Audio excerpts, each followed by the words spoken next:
मेरे साथ जो बहुत खास मेहमान मौजूद हैं, केंद्रीय मंत्री प्रहलाद पटेल जी, जो अब चुनाव भी लड़ रहे हैं मध्य प्रदेश में। बहुत बहुत स्वागत सर आपका, बहुत बहुत धन्यवाद। बहुत धन्यवाद आपका। शुरुआत मैं आपसे यही करूंगी कि बीजेपी के 5 बार के लोकसभा सांसद, कद्दावर नेता, बड़ा चेहरा मध्य प्रदेश का, जब उनको ये पता चला कि उनको विधायकी का चुनाव लड़ना है तो पहला रिएक्शन क्या था?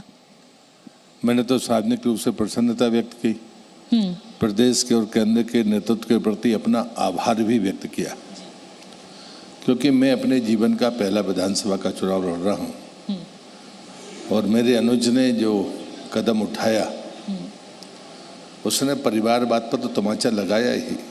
राजनीति के दो अवगुण, माइक आप ऊपर कर लेंगे तो हाँ, परिवारवाद पर तो एक तमाचा उसने लगाया, लेकिन साथ में राजनीति के 2 अवगुण हैं।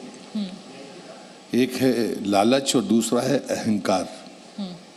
उन दोनों को भी एक अच्छा उत्तर दिया कि पद पर बने रहने के लिए बाप बेटे को लड़ते देखा है हमने, माँ बेटे को लड़के देता है, भाई भाई को टिकट के लिए लड़ते हुए देखा है, लेकिन वो जिद कर कर मुझे नरसिंहपुर लेकर आए, क्योंकि मैं तो कहीं और के लिए मैंने हाँ कहा था और मुझे कहने में संकोच नहीं है। मुझे छिंदवाड़ा का चौराही या जबलपुर की किसी सीट के लिए कहा गया था जो मेरे लिए शुभ मैं तय करूं।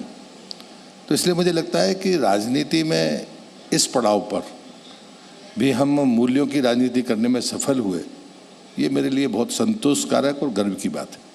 लेकिन मध्य प्रदेश, छत्तीसगढ़, आप लंबे समय तक आपने सरकार चलाई, पिछला चुनाव आप मध्य प्रदेश में हारे, छत्तीसगढ़ में हारे। ऐसा नहीं है कि बीजेपी के विजय रथ को रोकना मुश्किल है, तो ये क्या आप जो इतने दावे कर रहे हैं या जो अपने काम गिना रहे हैं, आपको लग रहा है कि ये बस काफ़ी हैं या मुश्किल है इस बार मध्य प्रदेश में? क्योंकि मैं ये इसलिए कह रही हूँ प्रहलाद जी, क्योंकि जो सर्वे सामने आ रहे हैं उसमें स्थिति थोड़ी सी मुश्किल दिख रही है बीजेपी के लिए।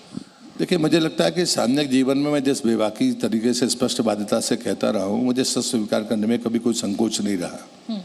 कांग्रेस की राजनीति में भय, लालच और भ्रम की सामर्थ्य रही है, जिसको हम प्रोपोगंडा पॉलिटिक्स कहते थे जब हम लोग युवा मोर्चे में राजनीति करते थे। मैं गर्व के साथ कहता हूँ कि भय हमने खत्म किया, लेकिन लालच के कारण पिछले 2018 के चुनाव में मध्य प्रदेश में ये परिस्थितियाँ आई और जो भ्रम फैलाने की सामर्थ्य कांग्रेस की थी, वो इस चुनाव में वो भले कितनी ही कोशिश करे, लेकिन उसके बाद जब परिणाम आते हैं तो लोग कर्नाटक और हिमाचल में देखते हैं कि ये सच है कि कहीं ना कहीं कोई चीज़ें कई बार असर कर जाती है, लेकिन उस गलती से हमने सीखा। और मध्य प्रदेश में मुझे जो लगता है कि मैं 2003 के चुनाव में बहुत निकट से विधानसभा के चुनाव में रहा हूँ, 2023 में उसकी पुनरावृत्ति में देखता हूँ, ये मेरा अनुमान है। जब इतना बढ़िया काम शिवराज सरकार ने किया, फिर कह रहे हैं एक बार फिर जीत दर्ज होगी मध्य प्रदेश में, तो पार्टी उनको बतौर मुख्यमंत्री क्यों नहीं प्रोजेक्ट कर रही है? क्यों केंद्रीय मंत्रियों को यहाँ लाना पड़ रहा है? 5 बार के सांसद को क्यों यहाँ विधायकी का चुनाव लड़वाना पड़ रहा है? मुझे लगता है कि कई बार परसेप्शन बनाने की कोशिश कांग्रेस ने की। 6 महीने पहले हम उम्मीदवार घोषित कर देंगे, हमें मालूम था वो नहीं कर पाएंगे, पर उन्हें ये नहीं पता था कि भाजपा 3 महीने पहले कर देगी। अब आपने मुझसे पूछा कि हम 4 लोग जो यहाँ पर हैं, शिवराज जी, कैलाश जी, नरेंद्र सिंह जी, मैं और फग्गन सिंह जी, हम मित्र हैं, जो 88-85 से साथ में काम कर रहे हैं। ये सारे लोग विधानसभा में मंत्री रह चुके हैं, मुझे छोड़कर। एकमात्र मैं हूँ जो पहली बार विधानसभा का चुनाव लड़ रहा हूं। सीधे मुख्यमंत्री बनेंगे प्रहलाद जी? नहीं, मुझे लगता है कि आश्चर्य इसलिए क्यों होना, ये कांग्रेस का परसेप्शन बनाना था, जिस पर शायद मीडिया भी कुछ समय तक ट्रैप हुआ। मैं ये कहता हूँ कि जिम्मेदारी तो पार्टी देती है, एक मुख्यमंत्री है, एक राष्ट्रीय महामंत्री हैं, हम बाकी लोग केंद्र में मंत्री हैं। तो क्या ये माना जाए कि शिवराज सिंह चौहान के लिए बीजेपी का नो कॉन्फिडेंस मोशन है?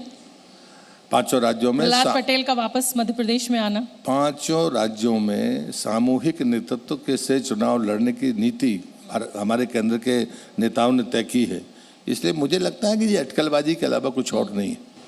ठीक है, कांग्रेस की परंपरा रही है कि विधायक बाद में मुख्यमंत्री को चुनते हैं, आला कमान से इजाज़त ली जाती है या नाम आता है, सब बीजेपी कहती है, लेकिन ये परंपरा तो बीजेपी में भी देखने को मिल रही है। पता ही नहीं है कौन मुख्यमंत्री है, किसकी लीडरशिप में चुनाव आगे बढ़ रहा है और चुनाव जीतेंगे तो कौन बनेगा।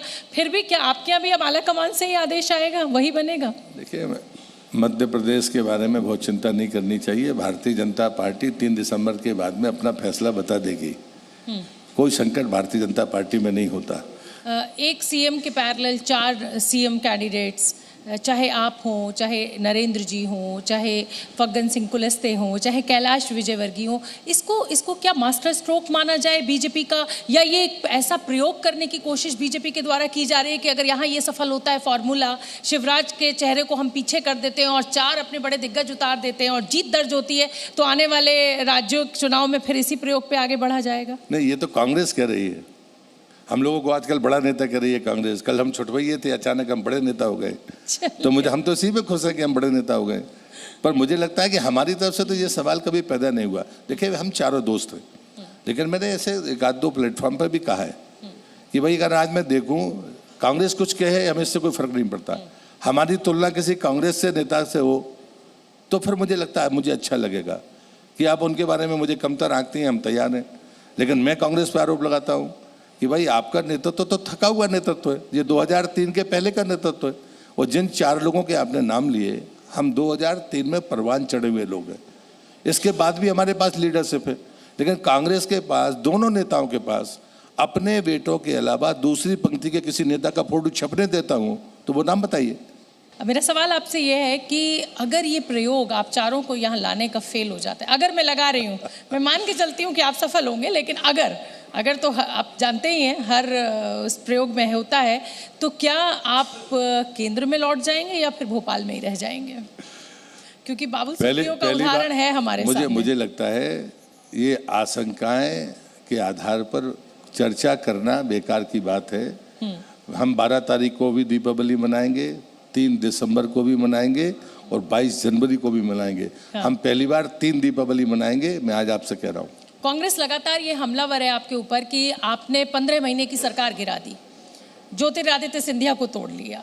अब उनकी आपसी कलेश हो या आपने जो भी किया हो, अब ये तो इसमें तो चर्चा में नहीं जाऊंगी, तो क्या कांग्रेस को इस बार सहानुभूति वोट मिलेगा कि जिताते हम उनको हैं लेकिन ये गिरा के सरकार खुद बना लेते हैं? मेरे एक मित्र थे जो दुर्घटना में नहीं रहे, वो एक पत्र लिख कर गया, उसमें बहुत सारी बातें लिखी थी। उसमें एक वाक्य भी लिखा था, पुराने खत पढ़ने का मजा ये है कि जवाब नहीं देने पड़ते।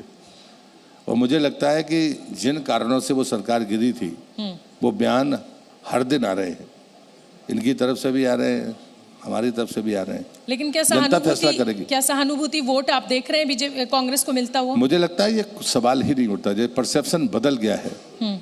अब ये चीजें नहीं है, विकास के अवसर जिसके सामने हैं वो करते हैं। जातीय जनगणना का जिक्र खूब चल रहा है, प्रहलाद पटेल क्या सोचते हैं जातीय जनगणना को लेकर?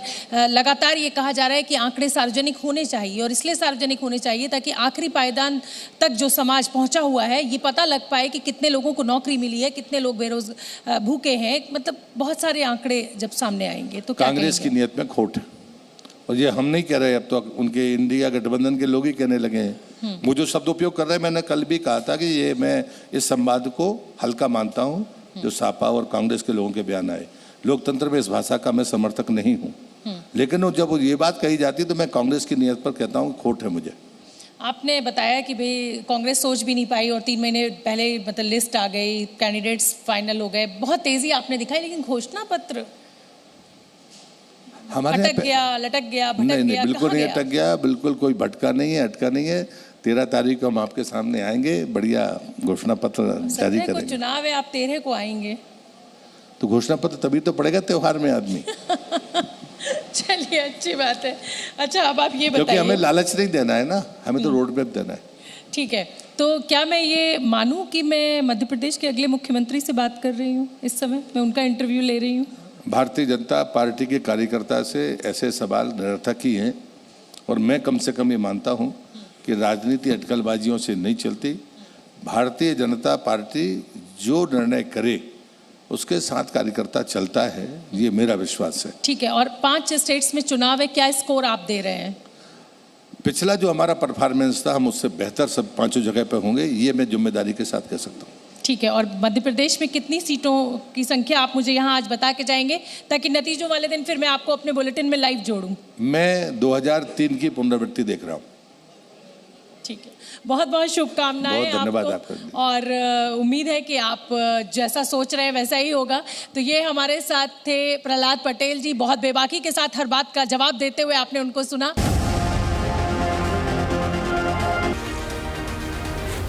Zee News.